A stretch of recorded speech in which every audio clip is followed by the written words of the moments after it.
les saints de tous les temps et les âges,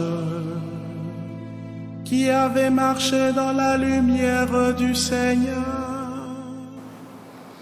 Bonjour chers téléspectateurs, aujourd'hui nous célébrons Sainte Catherine de Sienne. Dernière d'une famille très nombreuse, 24 frères et sœurs, Catherine entend très jeune l'appel à se consacrer à Dieu.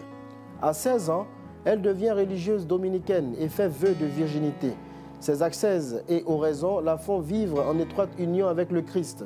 Son souci principal est l'unité de l'Église. Sans complexe, elle écrivait aux grands de son temps. Elle écrit même au pape, alors en Avignon, lui demandant de rentrer sur Rome. Catherine a vécu une intense vie mystique. Elle meurt à l'âge de 33 ans, laissant de précieux documents de très haute doctrine spirituelle. Copatronne de l'Europe et sainte patronne de Rome, Catherine de Sienne est la première femme et l'une des rares déclarées docteurs de l'Église. Sa mémoire est une fête en Europe. Elle est la sainte patronne des avocats.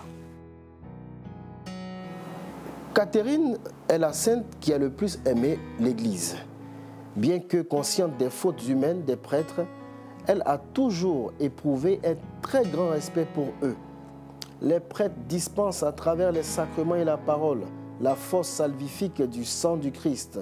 Sainte Catherine a toujours invité les prêtres et également le pape, qu'elle appelait « doux Christ de la terre », à être fidèles à leurs responsabilités.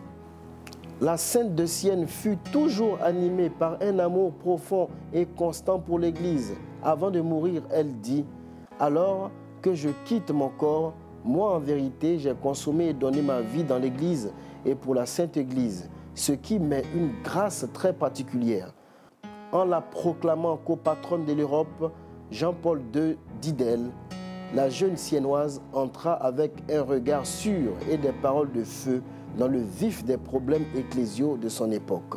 Sainte Catherine de Sienne, priez pour nous. Nous souhaitons une très bonne fête à toutes les personnes qui se prénomment Catherine, Catel, Kate, Caterina. C'était votre émission Ton Saint Patron te parle.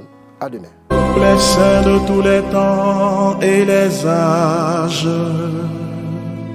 qui avaient marché dans la lumière du Seigneur.